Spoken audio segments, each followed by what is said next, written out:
Okay, this video is gonna be about inflation, and um, I understand what inflation is, but I'm not sure the rules still apply the way they used to. I mean, if you like the old days, if you took, say you're playing a Monopoly game, and there's so many people in there, and you got so much money, and there's only so much stuff you can buy, houses, hotels, and stuff like that. Plus, the rules kind of tell you what you can buy and what happens to you.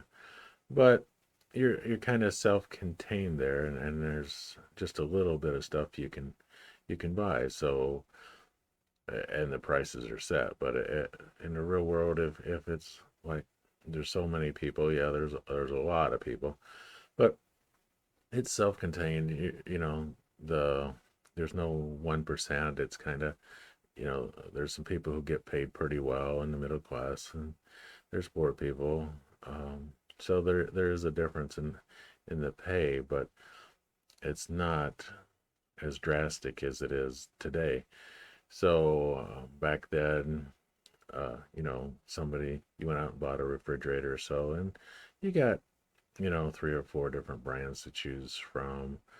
Um, and they were all made in the United States. And, when you spent each dollar you spent on an item, you know, maybe 10 cents or so went, you know, to the CEO, and then, a nickel or so went to all the workers, and, you the investors got a little bit. So, it was all pretty close there, and it stayed in the United States. So once, the workers got their money, they went out and bought, a TV or something like that. And then it just, kind of kept going that way.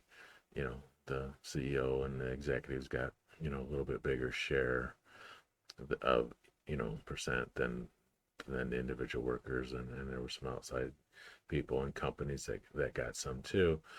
But it stayed in that loop. And, there's the velocity of money, and I understand that. So, how quick each of that turns over. And with the velocity of money, I believe it does not include savings or investments, And back before, there was, not as near as many people invested, and it wasn't as easy, when I was younger and a kid, even, in my adulthood. Buying stocks was not going to a computer or your cell phone and just pushing some buttons and buying stock. When I started buying stock, you had to send a check. You could call people, but you were going to send a check to pay for it. There was no ACHs, wires, any of that stuff, and unless it was you were really sending a lot of money in a big company. But for the individual, you might have some funds, sitting there in a cash account, so you can buy and sell. But they come on it, when they did the news and told you what the stock market did, you got the newspaper, and it was in there. So you know it, you weren't buying stocks every second. So the amount of people that were invested in stocks, most of the people, it was because their company offered stock options in every payroll check. Some come out and you bought it. Same with U.S. savings bonds. You could, get a payroll deduction for that. That was before 401ks, and you still had your pension and all that stuff. And savings, I hear, doesn't include in the velocity of money either. So people did save money, not a ton of money, and even, the rich didn't have a ton of money saved up. So we moved to today where you got a ton of different choices in TVs, cars.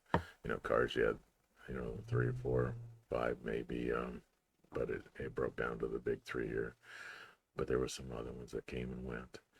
So, but now you got, still got the big three, plus, other countries have the cars, Toyota, Hondas, when those come in, they were the cheap cars that, you bought if you needed a cheap car, and until the reliability became better than the United States, and then people started buying those instead of the big three.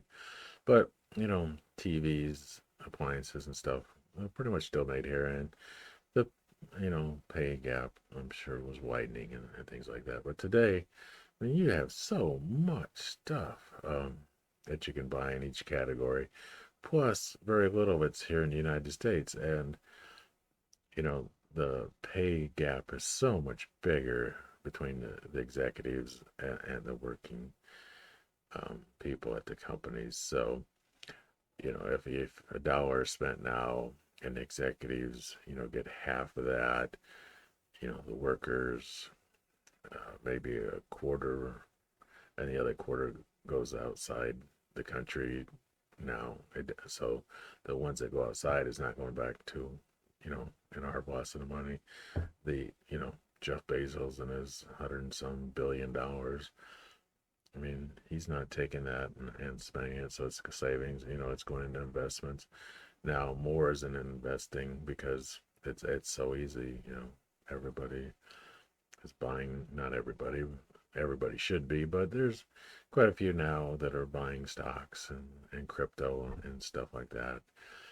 So, that if you take that out, if you take out, today, what goes back into the economy or the U.S. economy when you buy something, I gotta to believe it is a lot smaller than it was before. So I'm thinking that's affecting inflation. It should have went up before when, but it didn't. It hasn't for quite a few years, and I think it's just because so much money goes out of the United States, goes to people who aren't competing, on the same level with the workers, and the workers, what they do get are, is going to food, electric, day to day stuff. They are buying some other, PlayStations, TVs, but they're going streaming devices and, services, phone services. So a lot of their money is going to reoccurring things. They're not able to, you know, well, they are able to buy stuff, but not to the as concentrated as it was back before when inflation kept going up. So somebody needs to explain to me how inflation still can be judged the same way now and what percentage of a dollar back then was staying in the United States and being respent for the velocity money versus what is staying in the United States and what is getting, velocity money is just recirculating and how fast it will recirculate. So somebody's gonna have to explain to me why it would still be so high today, like it was in the 60s and 70s when we had inflation and some pretty good inflation.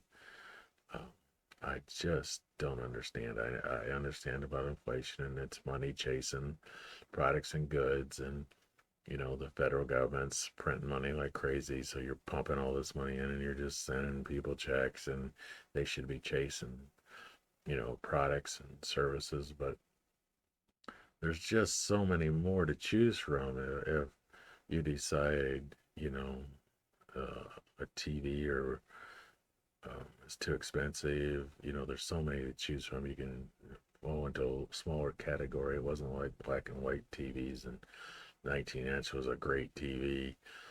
Uh, when I started buying TVs, that's what we had, black and or we did have. I did start off with color, and a 19-inch was a big deal. And now 19-inch is a computer monitor and a small one at that. So I just need a better explanation of how inflation is happening, or they think it's going to happen with it being, so many more choices, money going to so many other countries and going out of our U.S. economy, why they think it's happening. I know right now there's talk about it, and bonds are going up because of it, but and everybody says, oh, not everybody, but the federal government, some investors are saying, don't worry about it. And I kind of agree on that side. This is not a financial advice.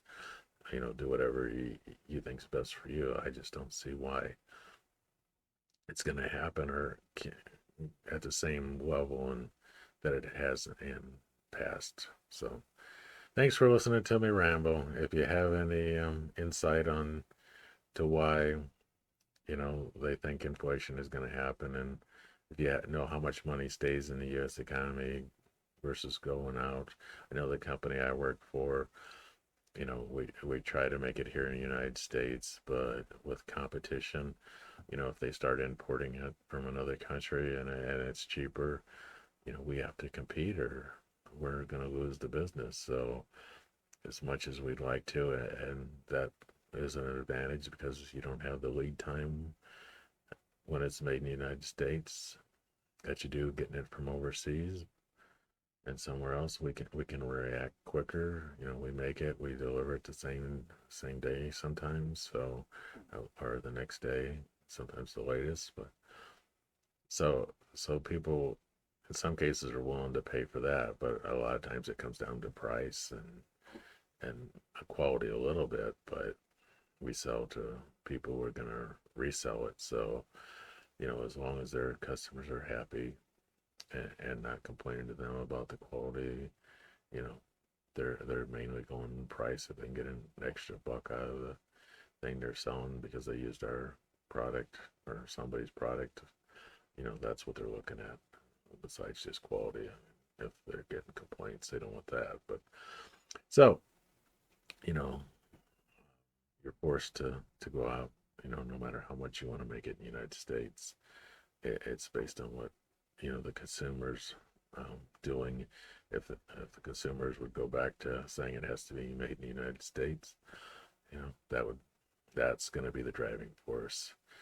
So, anyways, like I said, thanks for listening to me ramble. If you have any insight onto why inflation is going to go up with so much money going out or into savings or investments, as it today is, as it was 20, 30 years ago, I'd appreciate some links to that information or some facts about that information. Thanks. Bye.